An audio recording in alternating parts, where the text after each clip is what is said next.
안녕하세요. 아직 아이는 없고 남편과 재미있는 신혼을 누리고 있는 새댁입니다. 지나가다 사연을 듣기만 했지 어디 내볼 생각으로 찾아온 건 이번이 처음이에요. 그동안 사연을 써볼 만한 이야기거리가 없어서 생각을 못 해본 거일 수도 있겠네요. 저는 예비 부부로서 결혼을 앞두고 있을 시기에도 문제 한 번 없었고 시집을 워낙 잘 온 덕에 고부간의 갈등 또한 손톱만큼도 겪어본 적 없는 사람이거든요. 며느리로서 저희 시댁과 전혀 문제없이 지내왔다는 겁니다. 그렇다면 뭐가 제 심기를 건드려 이렇게 사연을 찾아왔냐면요. 바로 동서 문제 때문이에요. 제게는 저보다 나이 3살 많은 동서가 있습니다. 아, 정확히 말하자면 동서가 아니라 동서가 될 뻔했던 예비 동서가 맞겠네요. 결혼해서 식구가 된 것도 아닌데 시댁도 아니고 예비 동서 때문에 안 받아도 될 스트레스를 받고 있어 사연을 쓰게 되었습니다. 저는 할 생각도 없었던 여자와의 기싸움을 예비 동서 탓에 얼마나 감정 소비를 했는지 몰라요. 지금부터 그 늙은 여우의 얘기를 들려드릴게요. 저는 남편과 꽤 장기간 연애 끝에 결혼을 하게 되었는데요. 저와 남편은 대학 때 만난 인연으로 결혼까지 하게 된 건데 남편이 학교를 졸업하자마자 창업을 하느라 그 사업이 자리 잡을 때까지 결혼을 잠시 미루느라 연애 기간이 더 길어졌습니다. 결혼 전제로 만나고 있던 관계였기에 이미 양가 어른들도 저희 관계를 알고 있었는데요. 찾아가서 정식으로 인사를 드리기도 전인데 서로 사돈댁이 어떤 집안인지 알고 있을 만큼 인연이 길고 역사가 깊은 사이였죠. 그리고 제 남편에겐 남동생, 즉 도련님이 하나 있습니다. 남편과 도련님은 1살 차이의 연년생이었고 우리 셋은 같은 대학을 다녔기 때문에 서로 만나서 밥 먹고 술 먹고도 많이 놀았어요. 그렇다고 남편이 없을 때 저와 도련님이 따로 만난 건 아닙니다. 아무리 친하더라도 서로에 대한 선은 지켰고 오해 살 일은 만들지 말자고 생각한 게 우리만의 룰이었으니까 원만한 관계로 길게 이어오지 않았나 싶네요. 저희는 워낙 서로 쿵짝이 잘 맞아서 굳이 친구가 없어도 상관없을 정도였어요.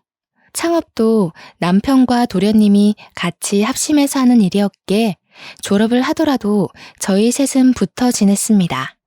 저희는 반려견을 좋아하는데 어른들 중 시부랑 저희 아빠가 나란히 털 알레르기가 있거든요.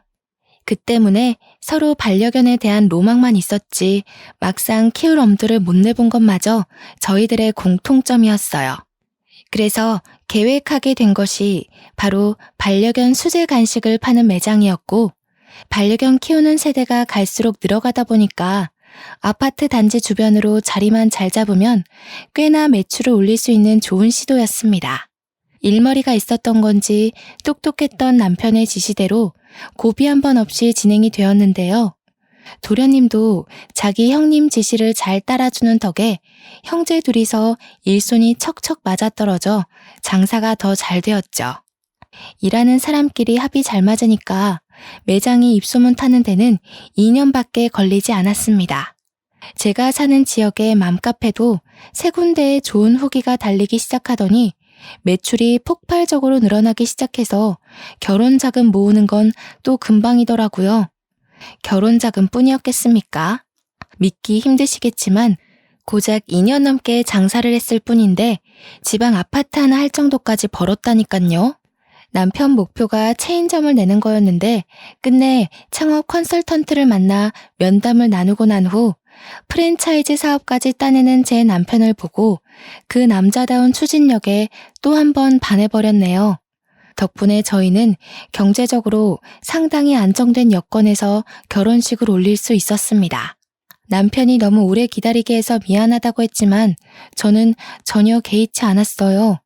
남편과 도련님이 창업으로 성공할 때 저도 내내 곁에 있었기에 함께 일궈온 성취감이 컸거든요. 남편이 일 때문에 결혼을 소홀히 생각하고 있다고 느낀 적 결단코 한 번도 없었습니다. 다만 한 가지 아쉬운 점이 있다면 제가 남편 일을 도와주느라 취업을 한 번도 못 해봤다는 거예요. 이것도 남편의 배려로 저 또한 옆 동네 지점에서 지점장을 맞아 일을 하게 되어 별 상관은 없었지만 그놈의 예비동서 존재 때문에 뒤늦게야 제가 제 힘으로 취업을 해보지 않은 것을 후회했었네요. 도련님은 예비동서를 만나기 시작했을 때부터 저와 남편에게 언지를 주었습니다. 자신보다 연상이고 저보다도 3살이 많다고 했고 하는 일이 애견 미용실에서 일하는 사람이라고 했어요. 어떻게 알게 된 사이냐면 저희 본점 매장에서 3마리의 강아지를 키우고 있었는데 그 아이들 미용을 도련님이 도맡아 했었거든요. 가까운 미용실이 그곳이라서 단골로 다니다 보니까 눈이 맞았나 보더라고요. 애들 미용시키랬더니 애들 핑계로 연애하고 있었냐면서 저와 남편이 도련님을 엄청 놀렸던 기억이 있는데요. 근데 진심으로 나랑 잘 맞아. 형이 결혼하고 싶은 여자 생기면 딱 느낌 온다고 했잖아. 내가 은미 누나한테서 그런 기운을 받았다니깐. 사람이 진짜 선하고 똑부러지고 생각이 깊어. 너 얼굴 보고 넘어간 거 아니지? 얼굴이 네 취향이라서 괜히 성격 잘 맞다고 갖다 붙이는 거 아니야? 수상한데 이 녀석. 그래서 언제 소개시켜 줄 건데? 빨리 소개시켜줘. 결혼 생각이 있는 거면 우리 식구 될지도 모르잖아. 얼른 친해져서 우리끼리 저기 이탈리아 여행 가자. 저는 워낙 남편이랑 도련님과 친하기 때문에 결혼을 하고 시댁에 합가를 했는데도 불구하고 친구처럼 지내고 있거든요. 그래서 예비 동서까지 생긴다면 꼭 4명이서 단짝 같은 조합을 만들고 싶었어요. 서로 시댁살이 서툰 것이 있다면 돕기도 하고 동성끼리 할 수 있는 밀담도 나누면서 말이에요. 제가 제일 신나서 도련님한테 예비동서 될 사람 빨리 소개해달라고 졸랐던 걸로 압니다. 그렇게 한 달이 지났을까? 잠시 예비동서 존재를 잊고 있었는데 도련님이 예비동서를 소개해준다고 남편이 있는 매장으로 데려갔다고 하는 겁니다. 저는 다른 지점에 있었던지라 서로 인사를 나눴다는 소식만 들었는데 많이 아쉽더라고요. 퇴근하고 집에 와서 남편이 말하기를 예비동서 첫인상이 우선 나이는 우리보다 많은데 제일 어리게 생겼다고 했어요. 인상도 귀엽고 성격도 생긴 것만큼이나 조곤조곤하다고요. 특히 도련님이 예비동서를 너무 좋아하는 게 눈에 보였다는데 남편이 생각하기에 도련님은 결혼을 염두하고 있는 게 아니라 이미 확정한 사람처럼 예비동서를 대했다고 하더라고요. 곧 저한테도 소개를 해줄 거라고 했어요. 시댁 어른들은 마인드가 굉장히 개방적인데요. 앞으로 식구가 될 거면 결혼 전부터 친해지는 게 좋은 거 아니냐 하는 생각을 갖고 있더군요. 저 또한 남편의 그런 마인드 덕분에 도련님과 그렇게 친한 친구처럼 가까워진 거랍니다. 당시에는 예비 동서의 평이 좋아서 저도 얼른 만나고 싶은 마음이 굴뚝 같았습니다. 제가 나름 친화력이 좋기 때문에 부담스럽지 않게 다가가서 친해질 자신이 있었거든요. 예비 동서와 친해지기만 한다면 형님 동서가 아닌 언니 동생 사이로 지내고 싶다고 생각하며 일찍부터 들떠 있었습니다. 얼마 후 도련님이 저한테 소개해주기 위해서 정말 빨리도 날을 잡았더라고요. 만나기로 약속했던 날이 찾아와서 저희 4명이 첫 대면을 하게 된 날이 다가왔는데요. 30대라고 하더라도 아직 젊기 때문에 첫인사를 술자리에서 하게 되었습니다. 술이 있으면 어색함을 더 빨리 풀 수 있잖아요. 제가 마지막 배달 주문 때문에 준비하느라 조금 늦게 퇴근해서 약속 자리에도 늦게 도착했거든요. 남편이 마중 나와 있길래 같이 들어갔습니다. 거기서 저는 그렇게 보고 싶고 기대했던 예비 동서를 만나게 되었죠. 우리 식구가 될지도 모를 반가운 예비 동서를요. 남편과 도련님이 말했던 대로 예비 동서는 진짜 어리게 생겼더군요. 저희가 다 30 중반을 향해 가는 청년들이었는데 예비 동서는 혼자 40을 바라보고 있는 입장이었음에도 저희 중에 가장 20대처럼 보였습니다. 남편이 도련님께 외모 보고 취향 맞다고 생각한 거 아니냐고 했을 정도로 예비 동서는 도련님이 딱 좋아하는 귀여운 타입이었어요. 우와, 되게 어리게 생기셨어요. 나이 몰랐으면 진짜 20대로 봤을 것 같아요. 집안 식구분들이 다 동안이신 거예요? 어떻게 관리하셨어요? 나도 처음에 보고 좀 놀랐잖아. 너 오기 전에 장난삼아 민증도 확인했다니까. 오히려 자기가 더 언니 같고 무서운데? 저와 남편 그리고 도련님은 예비 동서의 외모를 칭찬했습니다. 저희 셋이 농담 주고받는 걸 너무 잘해서 남편이 제 외모를 가지고 예비 동서와 비교하는 거 정도는 아무런 타격이 아니었어요. 진심이 아니라는 거 알고 있고 또 저는 그 소리가 마냥 웃기기만 하더라고요. 아마 남편과 저 사이에 신뢰가 두터워서 그런지도 모르겠습니다. 예비 동서는 낯을 많이 가리는지 첫 만남에 어색해하며 대화 잘 못 꼈는데요. 저희가 질문을 해도 배시시 웃기만 하고 대답을 잘 못하더라고요.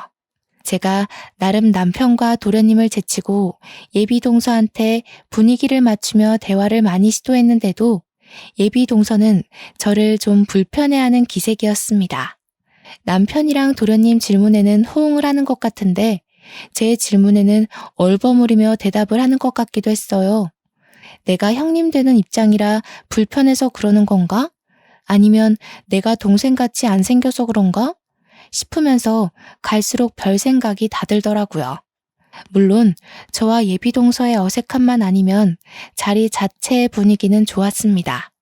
저와 남편, 도련님이 친하다고 해서 우리끼리만 아는 대화를 한 게 아니기 때문에 예비 동서도 남편이랑 도련님과 어울리는 대화에서는 거리낌이 없었어요. 저는 계속 술자리에서 예비 동서를 1순위로 챙기며 뭔지 모를 마음의 벽 같은 걸 깨부수려고 했네요. 그런데 말이죠. 제가 바로 이날 아주 어처구니 없는 일을 당했다는 거 아니겠습니까? 예비 동서와 친해지려고 기대했던 그 자리가 반대로 예비 동서와의 관계를 초박살 내는 자리가 될 줄은 전혀 몰랐는데요. 남편과 도련님이 담배를 피러 간 그때 제가 참 당혹스러운 경험을 했습니다. 나이가 34살이라고 그러던데 반말해도 되지? 나 진영이랑 결혼까지 생각 중이야. 셋이 워낙 친하다니까 들었겠네. 알다시피 내가 너보다 3살은 많잖아. 그런데 형님이라고 하는 건 좀 그렇지 않겠어? 그러니까 어른들 앞에선 형님 동서하더라도 이런 데서는 그냥 언니라고 해줘. 저 또한 호칭에 대해서 딱히 따질 생각은 없었는데 예비 동서 쪽에서 먼저 저렇게 말해버리니까 묘하게 기분 나쁘더라고요. 설명할 수 없는 반감이 들었다고 해야 하나? 또 예비 동서는 저한테 그걸 말하기까지 기다렸던 사람처럼 남자들 전부 나가니까 표정이 싹 바뀌는데 순간 잘못 본 줄 알았습니다. 이랬다 저랬다 하면 오히려 헷갈리죠. 친하지도 않은데 그냥 형님 동서하는 게 맞지 않아요? 호칭은 좀 친해지고 나서 바꿔도 늦지 않을 것 같은데요. 굳이 밖에서까지 형님 동서하는 건 웃기지 않아? 형님 대접 엄청 받고 싶나 봐. 설마 내가 동서로 들어간다고 형님 노릇하면서 사람 굴릴 생각 있는 건 아니지? 저는 대접이 받고 싶은 게 아니라 어이가 없어서 굳이 말꼬리를 잡고 늘어졌던 겁니다. 저 또한 예비 동서와 친해지면 일찍부터 호칭을 편하게 바꾸려고 마음먹고 있었거든요.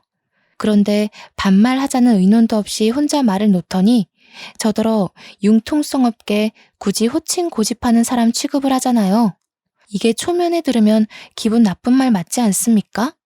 술자리를 가진 지 한두 시간은 흘렀을 때거든요. 그래서 저는 예비 동서 성격을 어느 정도 알아봤다고 생각했습니다. 그런데 세상에나 만약 남자들이 담배 핀다고 자리를 비우지 않았다면 저는 한동안 예비 동서의 성격을 모르고 계속 치근덕거렸을 거 아닙니까? 알아서 성격을 드러내주니 앞으로 제가 어떻게 태도를 취해야 할지 대충 감이 잡혔어요. 잠깐의 파동이 일고 나서 남편이랑 도련님이 돌아왔는데요. 그 이후로 다시 보는 예비 동서의 언행은 하나부터 10까지 참 여시 같더라고요. 원래 앵앵거리는 목소리인 줄 알았는데 남편이랑 도련님 앞에서만 그런 코맹맹이 소리를 내는 거였습니다. 그리고 제가 또 예비 동서한테 속았던 부분은 반달 같은 눈웃음이었어요. 지켜보다 보니까 남자 둘을 자기 사람으로 만들려고 엄청나게 애를 쓰고 있더군요. 같은 여자인 저도 저 여우짓에 속았으니까 당연히 남편과 도련님은 모를 테죠. 그 기분 좋은 술자리에서 저만 찝찝하고 감정이 상했는데 어중간하게 분위기를 망치고 싶지 않아서 남편과 도련님한테 굳이 언급하진 않았습니다. 나중이라도 말을 해야 하나 말아야 하나 고민했어요.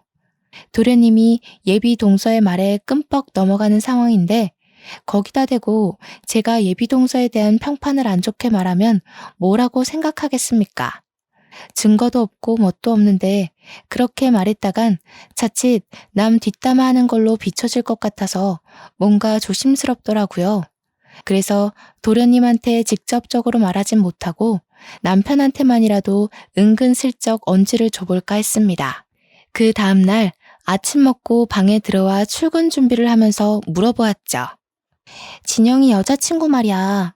당신 눈에는 어때 보여? 지난번에 첫인상이 선하고 똑부러질 것 같이 생겼었다고 했잖아. 계속 그래 보여? 일단은 그래 보이네. 근데 좀 가식이 있는 것 같기도 하고. 어쩔 수 없잖아. 결혼까지 생각하고 있는 사이인데. 은미 누나 입장에서 나랑 당신이 얼마나 불편했겠어. 제 남편이 사람 보는 눈이 꽤 좋거든요. 그런 남편이 말하길 첫인상 때와 비슷하긴 한데 바보같이 착한 타입은 아닌 것 같다고 하더라고요. 어떤 사람인지는 아직 더 봐야 알 것 같다며 아직까진 괜찮다고 했습니다. 남편 입장에선 예비동서란 사람이 아직 괜찮을 수 있어요. 그게 당연합니다. 당연히 남편은 예비동서의 실체를 모르니까 나쁘지 않다는 정도로 생각할 수밖에 없죠. 그보다 눈치 빠른 남편이 제가 예비동서를 탐탁치 않아 한다는 걸 바로 알아챘지 뭡니까? 무슨 일이 있었냐고 물어보기까지 하더군요. 어제 같이 있다가 중간에 진영이랑 당신이랑 담배 피러 나갔었잖아. 그때 그 사람이 나한테 뭐라고 한 줄 알아? 나더러 어른들 앞에서만 형님 동서하고 밖에서 만나거나 둘이 있을 때는 그냥 언니 동생 하자고 하더라. 당신이 원했던 거 아니야? 그새 친해졌어. 둘이 생각보다 대화 안 하길래 어색한 줄 알았는데. 잘 됐네. 당신이 하고 싶던 말을 대신해준 거잖아. 그렇게 들려? 그렇게 들릴 수도 있겠네. 근데 내가 거절했거든. 그러기 싫어져서. 그러니까 그 사람이 나더러 초면에 형님 노릇하고 싶냐고 그러더라고.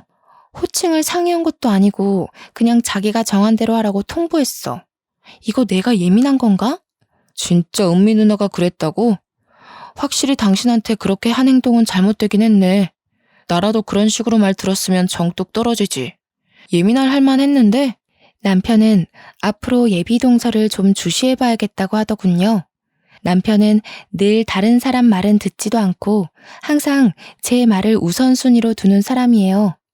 남편 말로는 제가 거짓말을 하면 티가 난다고 하네요. 제가 하는 모든 말은 자기가 구분할 수 있다고 했어요. 남편한테 거짓말을 많이 해본 건 아니지만 할 때마다 걸리긴 했었습니다. 칭찬인지 욕인지는 모르겠지만 당시 예비동서 얘기를 하였을 때 남편이 제 말을 그대로 믿어줘서 얼마나 안도했는지 모릅니다. 남편이 저를 오해할지도 모른다고 아주 조금 걱정했었거든요. 달갑지도 않던 예비동서와의 만남 이후 더는 보고 싶지 않았는데 예비동서가 저와 안면을 튼 순간부터 제 매장에 자주 오더라고요. 왜 하필 집이 우리 매장 근처인 건지 정말 똥 밟았다 생각했습니다. 와서 인사만 해도 기분이 고가울 것 같은데 예비동서 같은 성격의 사람이 어디 그냥 들리기만 하겠습니까? 앞뒤 다른 사람들은 사람 골려주는 걸 정말 좋아해서 어떻게 해서든 긁어 부스럼을 만들어 괴롭힐 궁리를 한다네요. 저희 친정엄마가 경험담으로 얘기해준 인생 조언입니다. 들을 때는 웃겨 넘긴 말이었지만 아니나 다를까 엄마 말대로 예비동서가 긁어부스럼을 만들어 자꾸 제게 얼굴을 비추는 거 아니겠어요? 내가 강아지를 키우는데 매번 간식 살 비용이 만만치 않아. 어차피 우리 가족들 사이잖아. 우리 관계를 위해서 서로 이 정도는 해줄 수 있지? 저번에 할인도 별로 안 해줬더라. 내가 동네 주민 만나면 네 매장을 얼마나 추천해주는데. 인심 좀 크겠어. 그런 의미로 오늘은 이 간식 5개만 가져갈게. 지난번에 와서 할인해달라고 그렇게 사람 신경을 박박 긁더니 이젠 별 말 같지도 않은 변명을 하면서 아예 공짜로 달라고 하지 뭡니까. 심지어 제가 동의를 하지도 않았는데 허락 없이 무작정 간식을 가방에 넣더라고요. 솔직히 좀 어이없어서 뒤늦게라도 싫다고 거절을 했습니다. 돈을 내셔야죠. 가족이 된 것도 아니고 가족이라면 식구 잘 되게 매출을 올려줘야 하는 게 맞지 않나요? 추천 같은 거 안 해줘도 저희 가게 장사 잘 되니까 괜히 헛고생하지 마세요. 채영아, 내가 지난번에 우리 아빠 뭐 하는 사람인지 말해주지 않았어? 우리 아빠 박물관 관장이야. 내가 돈이 아쉬워서 이러는 것 같아? 너가 앞으로 나랑 어떤 관계가 될지 보려는 거야.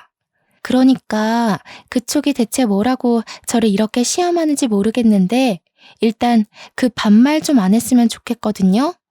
지난번에 술자리에서 그쪽이 제안한 호칭에 저는 동의 안 한 걸로 아는데요. 나도 네가 동서라는 이유로 너한테 반말해버리면 기분 나쁠 거 아니니 은미야. 제가 대놓고 반격해오자 키도 조망만한 게 눈에 바짝 힘을 주며 째려보는데 별로 무섭지 않았습니다. 귀찮고 지쳐서 그냥 가라고 손을 휙휙 내저었더니 꼴에 나이 많은 언니라고 저한테 무시당하는 게 싫었나 봐요. 보란듯이 걸려있는 간식 뭉탱이를 왕창 챙겨서 가방에 넣는 거 아니겠습니까? 내가 네 본색 진철 씨한테 말 안 하는 걸 다행으로 여겨. 진철 씨가 너 그렇게 못된 애라는 거 알고 있니? 모르니까 결혼했겠지? 예, 그거랑 주인 허락 없이 물건 훔치는 거랑 무슨 관련 있어요? 가방에 있는 거 당장 꺼내세요. 엄연히 저희는 남입니다. 사장과 손님 관계라고요. 웃기고 자빠졌어. 진철 씨가 너 되게 좋은 사람인 줄 알더라? 네가 나한테 저지른 물에 밝히면 이혼 소송 당할 텐데 괜찮겠어? 소송? 어이가 없는 협박이라 순간 웃음이 터졌습니다. 그러나 제 웃음에 또 열받은 건지 예비 동서가 갑자기 휴대폰을 꺼내더니 제 얼굴 앞에 어떤 화면을 들이밀더군요. 진영이랑 진철 씨 벌써 내 말에 끔뻑 넘어가는데 어떡하니? 이거 보이지? 너 말고 우리 셋만 있는 채팅방도 있어. 가소로운 장난으로 여기고 무시하려 했는데 예비 동서가 보여준 화면엔 정말 저 빼고 만들어진 채팅방이 있었습니다. 그도 잠시 예비 동서가 금세 거두어가는 바람에 셋이서 무슨 대화를 나누는지는 보지 못했어요. 순간적으로 남편을 향한 굳건한 신뢰에 금이 살짝 갔는데요. 당황한 제 모습을 보곤 예비 동서가 기고만장한 표정으로 간식 몇 개를 더 챙기더라고요. 저는 처음으로 남편과 도련님을 향한 신의가 흔들리는 바람에 그렇게 나가버린 예비 동서를 붙잡을 생각조차 하지 못했습니다. 퇴근하고 남편을 기다리면서 예비 동서가 보여줬던 채팅방만 내내 떠올리고 있었습니다. 제가 이걸 남편한테 물었을 때 남편이 당혹감을 드러내면 엄청 크게 실망할 것 같은데 그게 좀 두려운 겁니다. 저희가 시댁에서 합가를 하고 있다고 했잖아요. 시댁 집이 크기도 했고 또 시부모 인정이 좋아서 제가 굳이 분가를 생각해보지 않았기 때문인데요. 식사 준비도 시모가 엄마처럼 다 해주시거든요. 제가 도우려고 해도 자기의 유일한 취미가 살림이라며 손도 못 대게 하세요. 저는 그게 시모가 며느리를 위해 보여주는 배려라는 걸 알고 있습니다. 남편도 도련님도 시부모님도 제게 다 좋은 사람이고 늘 가족만큼이나 믿고 의지하는 사람인데 예비 동서의 모함 때문에 이 모든 것이 거세게 흔들렸어요. 이래서 이간질이 참 무서운 겁니다. 고작 그런 사람의 도발 따위 무시하면 그만이라 생각했지만 막상 제게 닥치니 혼란스럽기 그지없었네요. 남편이 퇴근하고 돌아왔을 때 저는 기다렸다는 듯이 예비 동서한테 들었던 말을 바로 물었습니다. 자기, 나 빼고 도련님이랑 도련님 여자친구랑 채팅방 만들었어? 오늘 도련님 여자친구 만났는데 그 사람이 셋이 만든 채팅방 자랑하던데? 자랑?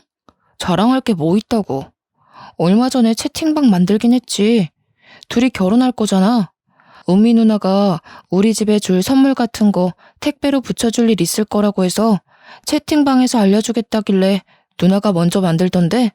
그것 말고는 별다른 대화를 나눈 적은 없다고 그랬습니다. 남편한테 부탁해서 그 채팅방을 직접 확인해 봤는데요. 보니까 셋 다 서로 필요한 말만 하고 사적인 이야기는 전혀 없더라고요. 다시 생각해도 정말 김 빠지는 상황이었네요. 완전 예비동서한테 노란한 기분이었죠. 남편을 향한 믿음이 한층 올라간 반면 예비동서의 교묘한 말장난에 속았다는 생각만 들었습니다. 그쯤에서 저는 예비동서를 절대 도련님과 결혼시키면 안 되겠다고 생각했을 겁니다. 그 뒤로 일주일에 한 번씩 꼭 예비동서한테서 시댁으로 택배가 왔는데요. 한우며 오리며 복분자 술이며 아주 선물 공세가 장난이 아닌 거 있죠? 어머나, 이게 다 뭐라니?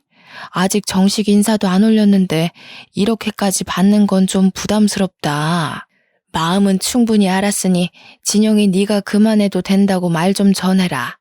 당황한 건 도련님도 마찬가지였습니다. 보아하니 오는 선물들은 전부 도련님과 상의 없이 서프라이즈로 오는 택배인 듯 했어요. 도련님도 시모 말에 동의를 하는지 그 자리에서 곧장 예비동서한테 연락을 했는데요. 아니나 다를까 예비동서가 지금 당장 인사로 오겠다고 하는 거 아닙니까? 도련님이 휴대폰 음량을 크게 설정해서 통화를 하고 있었거든요. 그래서 저희 식구들이 전부 같이 통화를 듣고 있었단 말이죠. 어머님, 아버님 보고 싶다. 딸처럼 편하게 오고 가는 사이 되고 싶어. 어른들이 나 정말 좋아라 해주시거든. 어머님, 아버님한테 100점짜리 며느리 노릇 해드릴 수 있는데 지금 들려도 될까? 정식으로 약속한 식사 자리도 아니었고 시부모님도 그 소리에 당황해서 손사래를 쳤지만 예비동서가 도련님을 계속 졸라서 무작정 집을 방문한 적이 있었습니다. 시부모는 놀랐지만 할 수 없이 받은 선물 때문에 예비동서를 환영했고 예비동서에게 더 이상 선물 안 보내도 된다고 직접 타일렀어요. 예비동서는 여기저기 애교스럽게 인사를 전하며 들어왔는데 뜬금없이 제게도 무척 친한 사이처럼 인사해주더라고요. 포옹까지 하길래 황당했죠. 그래도 그날이 바로 제 살아생전 최고로 재밌는 날이 아니었나 싶습니다. 모두가 예비동서의 실체를 알게 되어 예비동서가 결혼 인사 드리기도 전에 쫓겨나는 날이었거든요. 아가씨는 무슨 돈이 있다고 그렇게 비싼 선물을 계속 보냈어요. 부모님이 아시면 뭐라고 생각하시겠어. 앞으로는 그러지 마요. 걱정 마세요, 어머님. 저희 집이 박물관하고 있거든요. 저희 형편에 부담될 선물들은 아니니까 편하게 받으셔도 돼요. 제가 지금은 애견 미용실을 운영하고 있는데 나중에 아빠가 박물관 자리 물려주겠다고 하셨거든요. 그럼 제가 어머님 아버님께 거하게 쏠게요. 아이고, 됐어요. 지금도 거하게 많이 받았는데 뭘 얼마나 더 해주려고. 귀한 집 딸내미 벌써부터 등골 빼먹는다고 우리 욕먹어요. 어머님 아버님도 두 아들 잘 둔 덕을 보셔야 하잖아요. 아들이 잘나서 잘난 며느리까지 얻게 된 이득이 어떤 건지 제대로 보여드릴게요. 그 말은 지금껏 집안에 하나 있는 며느리인 제가 시부모에게 해준 것도 없고 보잘것없는 며느리라 욕하는 거 아닙니까? 저한테 직접 말한 건 아니라지만 역시나 교묘하게 돌려 말하는 예비동서의 말 때문에 또 슬슬 감정이 상하기 시작했습니다. 이미 잘난 며느리 하나 있는데요, 뭘. 우리는 지금도 며느리 덕 엄청 보고 있어요. 채영이 하나만으로도 이미 시부모로서 누릴 건 다 누렸어요.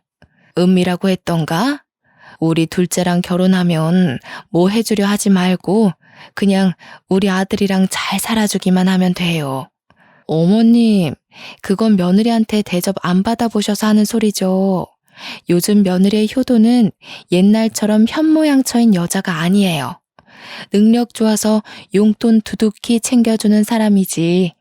시부모님은 아직 며느리도 되지 않은 예비동서의 말을 계속 부담스러워하는 듯 했으나 결국엔 귀여운 애교로 봐주셨습니다. 저녁상 자리를 정리하고 다들 과일 먹는 시간에 저와 남편은 잠시 방에 들어왔는데요. 너무 화딱지 나는 마음에 제가 남편에게 한풀이를 좀 했습니다. 진짜 저 사람 왜 저래? 자기는 못 느꼈어? 자꾸 나 건드려보는 것 같지 않아? 난 진영이랑 저 여자 결혼하는 거 절대 반대야. 저 여자 가면 진영이랑 대화 좀 해보려고. 그래도 괜찮지? 내가 촉이 좀 좋은 편이잖아. 사실 나도 당신이랑 똑같이 느꼈어. 진영이 앞이라서 말은 안 했는데 은미 누나가 은근 내 와이프 무시하네. 한두 마디도 아니고 계속 그러니까 나도 슬슬 짜증나. 남편과 저는 유독 사람 보는 눈썰미가 비슷했거든요. 역시 예비동서에 대한 생각이 완벽히 통해버렸지 뭡니까. 괜히 장기간 커플이 아니구나 싶어서 그 순간 잠시 분했던 마음이 풀렸습니다. 마음을 가다듬고 방에서 나갔더니 예비동서는 계속해서 시부모 곁에서 알랑방구를 끼고 있더군요. 제가 모습을 드러내니까 시모가 시계를 보더니 저한테 약 챙겨 먹을 시간이라고 알려주셨어요. 저는 예비동서 때문에 정신없어서 잠시 깜빡했던 약을 챙기기 위해 주방으로 갔습니다. 모두 저한테 관심이 쏠리자 예비동서도 제게로 쪼르르 달려왔는데요. 곁에서 제가 챙겨 먹는 한약을 구경하더라고요.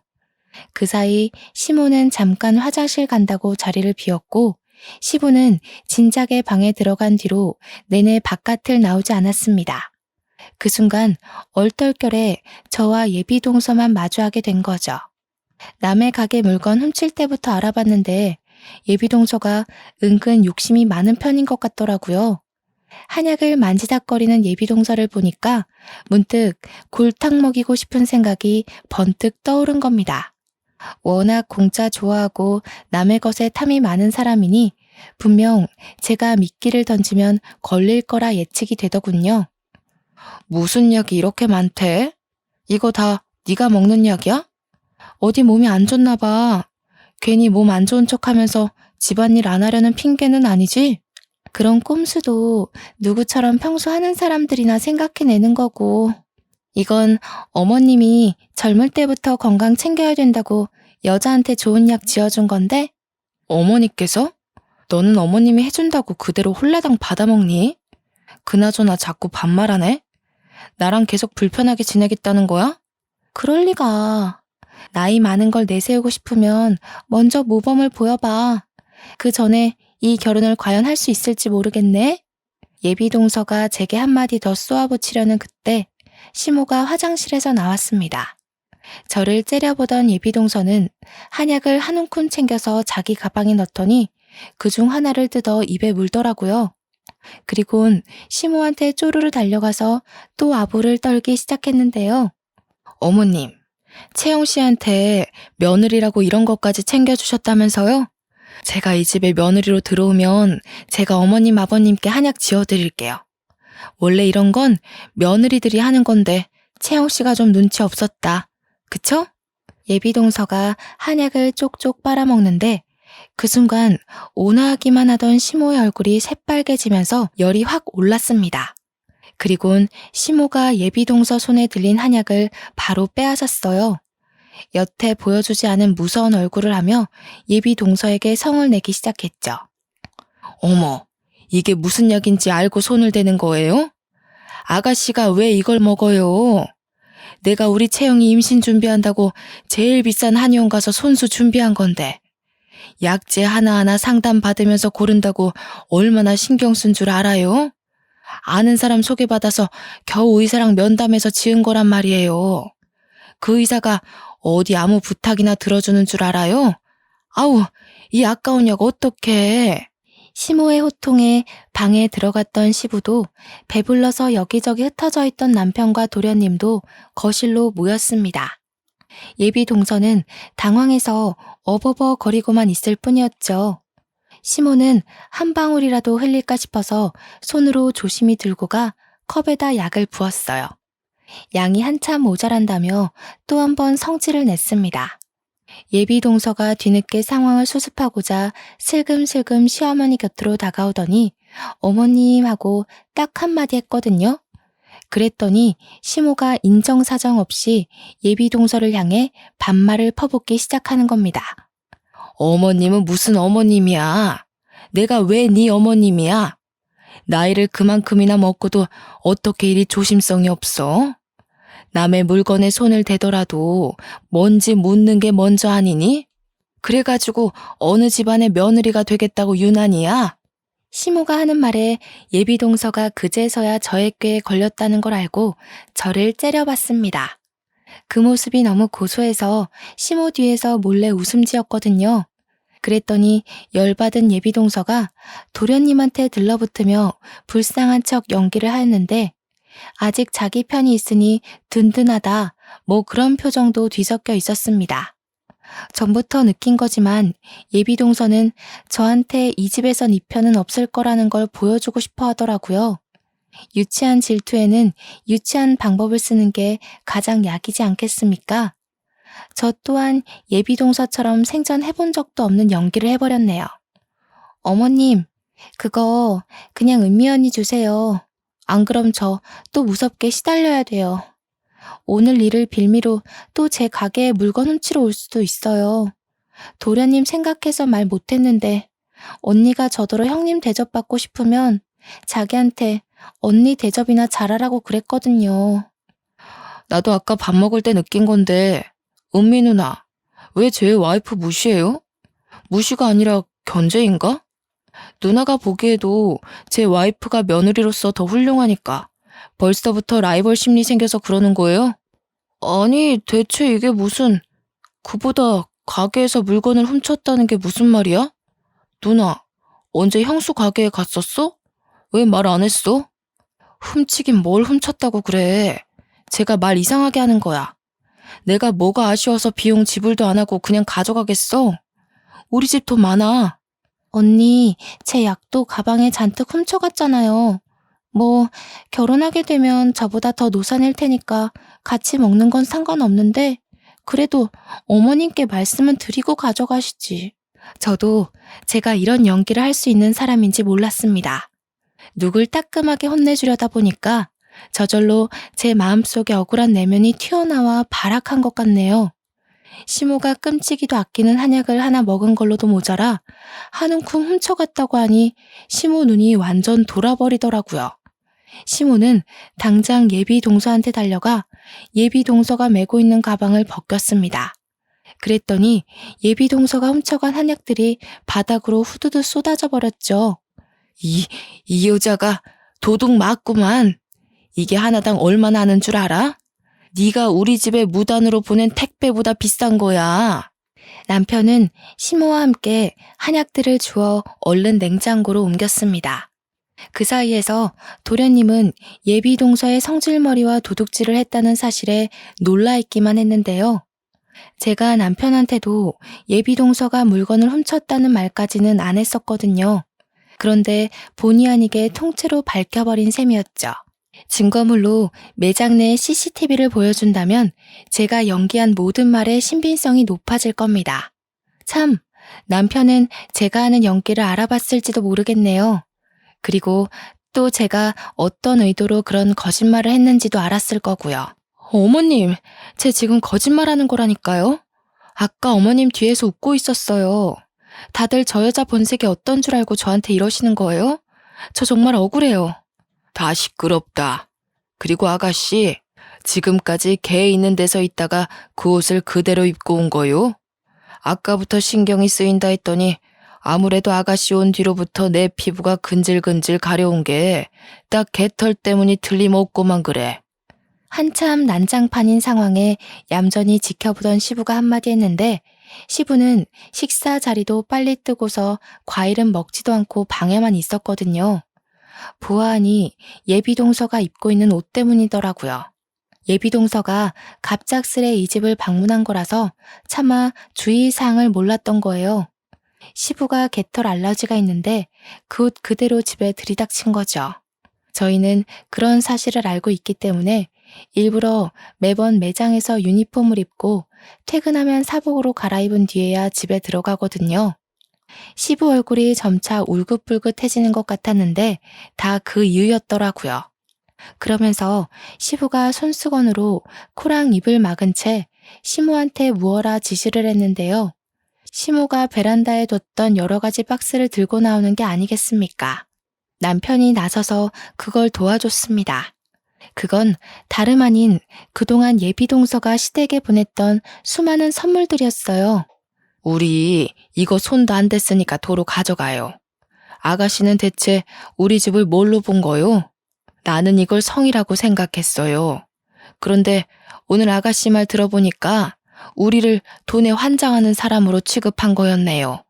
당황한 예비동서가 최대한 변명을 해보려 했지만 자리를 오래 견디지 못한 시부는 방에 들어가 버렸고 시모는 남편과 함께 현관문 밖으로 손수 박스를 옮겨주었습니다.